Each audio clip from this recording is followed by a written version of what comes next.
नमस्कार, स्वागत है दोस्तों आप सभी का इस YouTube चैनल पे। देखिए आप लोगों के लिए हम लेकर आए हैं संस्कृत का सैंपल पेपर जो निश्चित रूप से 2023 बोर्ड परीक्षा में इसमें से 50% प्रश्न जो है आपको रहने वाला है। ठीक है, आप लोग को विश्वास नहीं है तो आप लोग देख पा रहे हैं जिस प्रकार से आपको हिंदी का और संस्कृत का और मैथ का बाकी पेपरों का क्वेश्चन पेपर जो होता है, ठीक उसी प्रकार से यहाँ आप लोगों के लिए संस्कृत का सैंपल पेपर लाया है।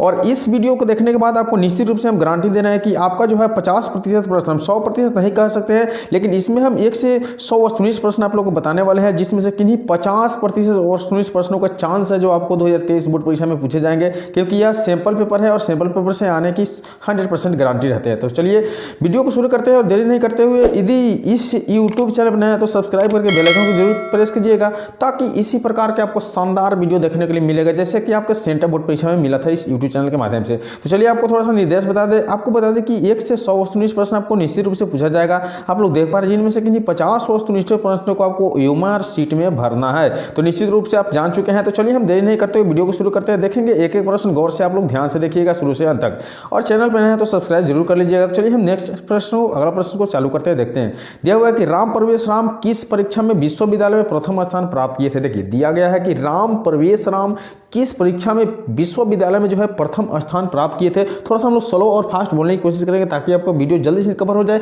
और यह सैंपल पेपर से निश्चित रूप से आपके 2023 बोर्ड परीक्षा में 50% प्रश्न पूछे जाएंगे। तो चलिए पहला का आंसर जो है आपका ऑप्शन ए अर्थात स्नातक है। तो चलिए हम लोग नेक्स्ट प्रश्न देखते हैं। 2 नंबर प्रश्न दिया हुआ है कि प्रशासन ने भीखन टोला से 1 कोस की दूरी पर क्या स्थापित किया था। देखिए प्रश्न को निश्चित रूप से पढ़ना है और समझने की कोशिश करना है, ताकि आपका जो है प्रश्न एक ही वीडियो में बिल्कुल याद हो जाए और आप जाकर सीधे बोर्ड परीक्षा 2023 में कवर करके चलें, वो ओएमआर शीट में भर के चले। देखिए दिया हुआ है कि प्रशासन ने भीखन टोला से 1 कोस की दूरी पर क्या स्थापित किया था। इसका जो सही उत्तर हो जाएगा ऑप्शन आपका सी अर्थात प्राथमिक विद्यालय। क्या है, प्राथमिक विद्यालय जो था स्थापित किया था। चलिए यदि इस किसी प्रश्न का आंसर गलत होता है तो आप कमेंट करके जरूर बताइएगा। तीसरा नंबर प्रश्न देखिए दिया हुआ है कि अंतरा अंतरेण युक्ते सूत्र का उदाहरण है।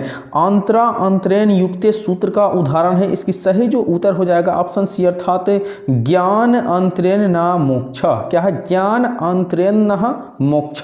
चलिए देखिए नेक्स्ट प्रश्न देखते हैं। चौथा नंबर प्रश्न दिया हुआ है कि जीवन क्या है, कि जीवनस्य चरितम का समस्त पद क्या है। जीवनस्य चरितम का समस्त पद क्या है, तो इसकी जो सही उत्तर हो जाएगा आपका जीवन चरितम। क्या हो जाएगा, जीवन चरितम हो जाएगा। चलिए नेक्स्ट प्रश्न देखते हैं। 5वां नंबर प्रश्न दिया हुआ है कि चतुराननः किस समास का उदाहरण है।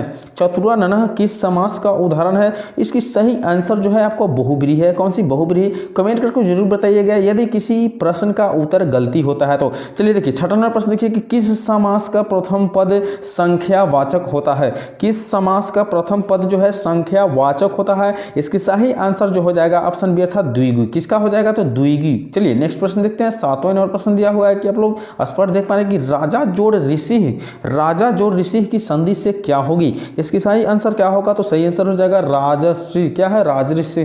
चलिए नेक्स्ट प्रश्न बढ़ते हैं। 8 नंबर प्रश्न की ओर दिया हुआ है कि संस्कृत में कौन सी संधि है। संस्कृत में कौन सी संधि है, इसकी सही आंसर क्या हो जाएगा, तो सही आंसर जो है आपका ऑप्शन बी अर्थात व्यंजन संधि है। क्या है, व्यंजन संधि है। चलिए नेक्स्ट प्रश्न की ओर बढ़ते हैं।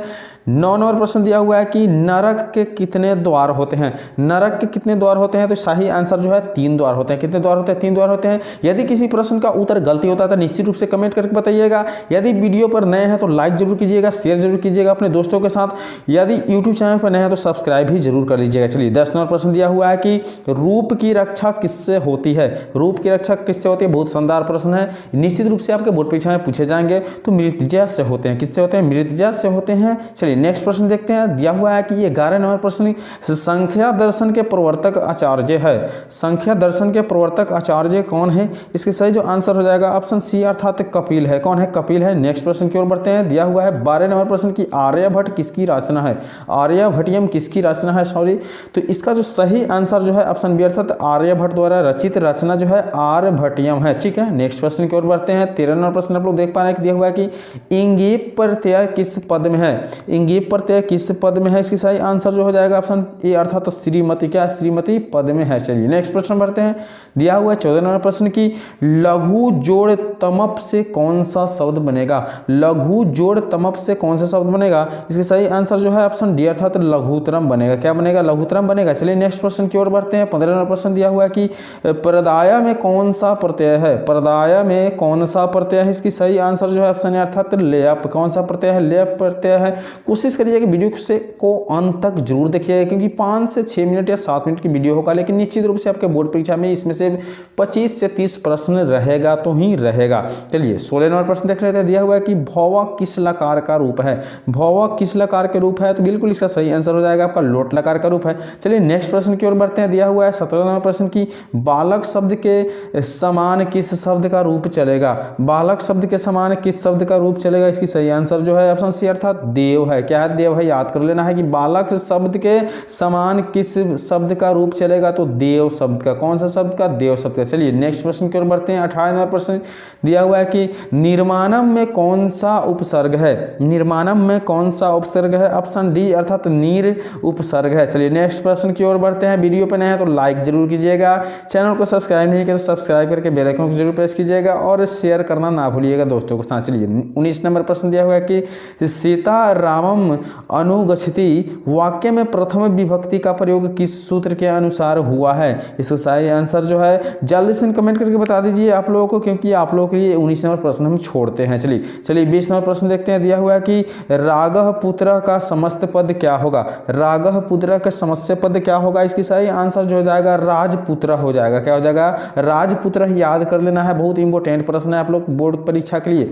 चलिए 21 नंबर प्रश्न देखते हैं। दिया हुआ है कि वहीन का अर्थ क्या होता है। वहीन का अर्थ क्या होता है, इसकी सही आंसर जो है ऑप्शन आग होता है, अर्थात ऑप्शन ए बिल्कुल आग सही है। चलिए नेक्स्ट प्रश्न की ओर बढ़ते हैं। दिया हुआ है कि गुरु गोविंद सिंह का जन्म स्थान किस नाम से प्रसिद्ध है। गुरु गोविंद जी जो है उनका नाम जो है किस जन्म स्थान जो है किस नाम से प्रसिद्ध है, तो गुरुद्वारा। क्या है, गुरुद्वारा से प्रसिद्ध है। चलिए नेक्स्ट प्रश्न देखते हैं। नेक्स्ट प्रश्न यानी 23 नंबर प्रश्न देखते हैं। दिया हुआ है कि पटना नगर की पालिका देवी कौन है। पटना नगर की पालिका देवी कौन है, इसकी सही आंसर जो है ऑप्शन सी अर्थात पटन देवी है। कौन है, पटन देवी है। नेक्स्ट प्रश्न की ओर बढ़ते हैं। 24 नंबर प्रश्न दिया हुआ है कि पाटलिपुत्र पटना के नाम से कब प्रसिद्ध हुआ। पाटलिपुत्र पटना के नाम से कब प्रसिद्ध हुआ, इसकी सही आंसर जो है ऑप्शन बी अर्थात मुगल काल में। कब हुआ था, मुगल काल में। याद कर लेना है यहीं से एक एक प्रश्न, क्योंकि बिल्कुल आपका 50% प्रश्न इसी वीडियो से आपके 2023 बोर्ड परीक्षा में रहने वाला है। तो चलिए देखिए 25 नंबर प्रश्न दिया हुआ है कि दधी शब्द का रूप किसके समान चलेगा। दधी शब्द का जो रूप है, दधी शब्द का रूप किसके समान चलेगा, इसका सही आंसर जो है ऑप्शन डी अर्थात अच्छी हो जाएगा। चलिए अच्छी हो जाएगा, थोड़ा सा जल्दीबाजी में पढ़ने में मिस्टेक हो रहा है तो इसके लिए माफ कीजिएगा। चलिए देखते हैं नेक्स्ट प्रश्न दिया हुआ है कि गछेहू पद में कौन सी धातु है। गछेहू पद में कौन सी धातु है, इसके सही आंसर जो हो जाएगा ऑप्शन बी अर्थात गछ धातु हो जाएगा। तो निश्चित रूप से आप लोग चाहते हैं कि इसी प्रकार की वीडियो देखें तो चैनल को सब्सक्राइब करके दोस्तों में शेयर जरूर कीजिएगा, ताकि इसी प्रकार की वीडियो आप लोग के लिए लेकर हम आते रहें। चलिए 27 नंबर प्रश्न दिया हुआ है कि भू जोड़ तुमुन से कौन सा व्यय बना है। भू जोड़ तुमुन से कौन सा व्यय बना है, इसका सही आंसर जो है ऑप्शन डी अर्थात भवितुम बना है। क्या बना है, भवितुम बना है। याद कर लेना है। चलिए नेक्स्ट प्रश्न की ओर बढ़ते हैं। 28 नंबर प्रश्न दिया हुआ है कि किस पद में ठक प्रत्यय है। किस पद में ठक प्रत्यय, इसकी सही आंसर जो है आपका दशरथी। क्या है, दशरथी है। चलिए नेक्स्ट प्रश्न की ओर बढ़ते हैं। 29 नंबर प्रश्न दिया हुआ है कि नारी में कौन सा स्त्री प्रत्यय है। नारी में कौन सा स्त्री प्रत्यय है, याद कर लेना है। इसका सही आंसर क्या होगा, तो ऑप्शन बी अर्थात इंगीप है। क्या है, इंगीप स्त्री प्रत्यय है। चलिए देखते हैं नेक्स्ट प्रश्न की ओर। दिया हुआ है 30 नंबर प्रश्न की भनती में धातु है। भनती में धातु क्या है, इसकी सही आंसर होना चाहिए आपका भन। क्या है, भन है, जो ऑप्शन ए बिल्कुल सही उत्तर है। चलिए 31 नंबर प्रश्न देखते हैं कि किस संधि में स्वर्ण वर्ण में विकार होता है।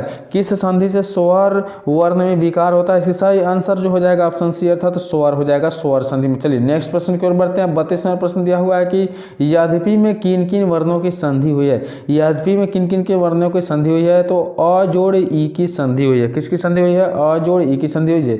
चलिए नेक्स्ट प्रश्न की ओर बढ़ते हैं। 33वां प्रश्न दिया हुआ है कि विसर्ग संधि का उदाहरण कौन सा है? विसर्ग संधि का उदाहरण कौन सा है? इसकी सही आंसर है ऑप्शन ए अर्थात निरोगह। क्या है? निरोगह बिल्कुल सही आंसर, करेक्ट आंसर है। 34वां प्रश्न हम लोग देख लेते हैं। दिया हुआ है कि संस्कृत साहित्यम का विग्रह क्या होगा? संस्कृत साहित्यम का विग्रह क्या होगा? इसके सही आंसर जो हो जाएगा ऑप्शन ए अर्थात संस्कृतस्य साहित्यम। क्या है? संस्कृतस्य साहित्यम जो सही आंसर ऑप्शन ए दिया हुआ है। चलिए 35वां प्रश्न देखिए। दिया हुआ है कि वेदांत दर्शन के प्रवर्तक कौन है? वेदांत दर्शन के प्रवर्तक कौन है? इसकी सही आंसर जो ऑप्शन डी। यदि वीडियो आपको अच्छा लग रहा है तो कमेंट जरूर करके बताइएगा। किसी प्रश्न का उत्तर गलती है तभी भी कमेंट करके बताइएगा और दोस्तों के साथ शेयर जरूर कीजिएगा। चलिए देखिए 36वां प्रश्न दिया हुआ कि अशांति के निवारण का उपाय किस पाठ में वर्णित है? तो अशांति का निवारण का उपाय जो है आपका बिल्कुल विश्व शांति पाठ में दिया हुआ है। किस पाठ में? विश्व शांति पाठ में। चलिए 37वां प्रश्न देखते हैं। दिया हुआ है कि किससे असहिष्णुता जन्म लेती है? किससे जो है असहिष्णुता जन्म लेती है? इसकी सही आंसर जो जाएगा ऑप्शन डी बिल्कुल द्वेष से होती है। चलिए नेक्स्ट प्रश्न की ओर बढ़ते हैं। नेक्स्ट प्रश्न दिया हुआ है 38वां प्रश्न की परपीड़न से क्या होता है? परपीड़न से क्या होता है? बिल्कुल यह आप लोगों को बताना है से क्या होता है। चलिए आप लोग के लिए छोड़ते हैं इसका आंसर, आप लोग जल्दी से कमेंट करके बता दीजिए। चलिए 39वां प्रश्न देखते हैं। दिया हुआ है कि किससे शांति होती है? किससे शांति होती है? इसकी सही आंसर हो जाएगा परोपकार से शांति होती है, क्योंकि परोपकार करने से शांति होती है। चलिए नेक्स्ट प्रश्न देखिए। 40वां प्रश्न दिया हुआ है कि एक जोड़ एकम की संधि क्या होगी? एक जोड़ एकम की संधि क्या होगी? तो इसकी सही आंसर जो हो जाएगा एक एकम। क्या हो जाएगा? एक एकम सही आंसर हो जाएगा। चलिए नेक्स्ट प्रश्न देखते हैं। 41वां प्रश्न दिया हुआ है कि लौकिक संस्कृत साहित्य की कवित्रियों में प्रथम कल्प कौन है? देखिए फिर से पढ़ते हैं। लौकिक संस्कृत साहित्य की कवित्रियों में प्रथम कल्प कौन है? इसकी सही आंसर जो है ऑप्शन सी अर्थात विजयंका है। क्या? विजयंका सही आंसर है। चलिए देखते हैं 42वां प्रश्न दिया हुआ है कि ऋग्वेद में कितनी मंत्र दर्शनवती ऋषिकाओं का उल्लेख है? ऋग्वेद में कितने मंत्र का दर्शनवती ऋषिकाओं का उल्लेख है? इसकी सही आंसर जो ऑप्शन सी अर्थात 5। क्या है? बिल्कुल सही आंसर 5 है। चलिए नेक्स्ट प्रश्न की ओर बढ़ते हैं। दिया हुआ है 43वां प्रश्न देख रहे हैं कि रविंद्र का सही संधि विच्छेद क्या है? रविंद्र का सही जो संधि विच्छेद है वह ऑप्शन ए बिल्कुल रवि जोड़ इंद्र। क्या है? रवि जोड़ इंद्र बिल्कुल सही है। चलिए नेक्स्ट प्रश्न की ओर बढ़ते हैं। 44वां प्रश्न दिया हुआ है कि अन्यायम में कौन सा समास है? अन्यायम में कौन सी समास है? इसकी सही आंसर जो है आपका बी अर्थात नैया समास है। नेक्स्ट प्रश्न की ओर बढ़ते हैं। दिया हुआ है कि आर्ची लुठकांत त्राते किस सूत्र का उदाहरण है? तो ये जो सूत्र है आपका बिल्कुल सही उत्तर है भित्रांतर भयोति सूत्र का उदाहरण है 45 का सी। चलिए देखते हैं 46वां प्रश्न दिया हुआ है कि उभयता अव्यय के योग से कौन सी विभक्ति होती है? उभयता अव्यय के योग में कौन सी विभक्ति होती है? इसकी सही आंसर जो है ऑप्शन डी अर्थात द्वितीय विभक्ति होती है। चलिए बढ़ते हैं अगली प्रश्न की ओर। दिया हुआ है कि अत्यधिकम क्या है? अत्यधिकम में कौन सा उपसर्ग है? इसकी सही आंसर जो हो जाएगा ऑप्शन बी अर्थात अति उपसर्ग है। चलिए नेक्स्ट प्रश्न की ओर बढ़ते हैं। 48वां प्रश्न दिया हुआ है कि अलस कथा पाठ में मिथिला का मंत्री कौन है? अलस कथा पाठ में मिथिला का मंत्री कौन है? इसकी सही आंसर है ऑप्शन डी अर्थात विशेश्वर है। क्या है? विशेश्वर जो है सही उत्तर है। चलिए नेक्स्ट प्रश्न की ओर बढ़ते हैं। 49वां प्रश्न दिया हुआ है कि आलस कथा के लेखक कौन है?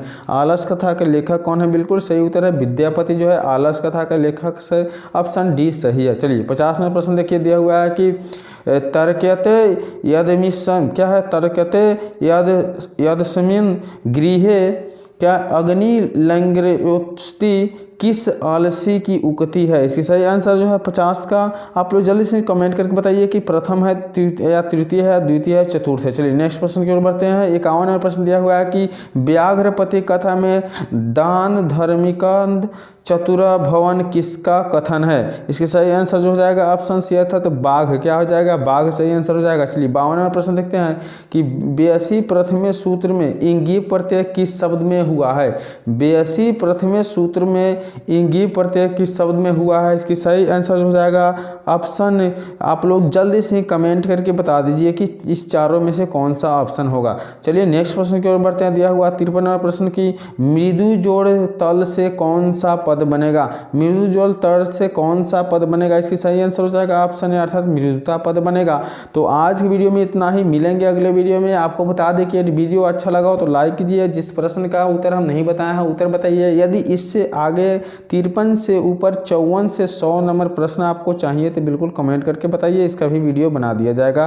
तो चैनल पर नए तो सब्सक्राइब जरूर कर दीजिएगा। चलिए मिलते हैं अगले वीडियो में, तब तक के लिए बाय।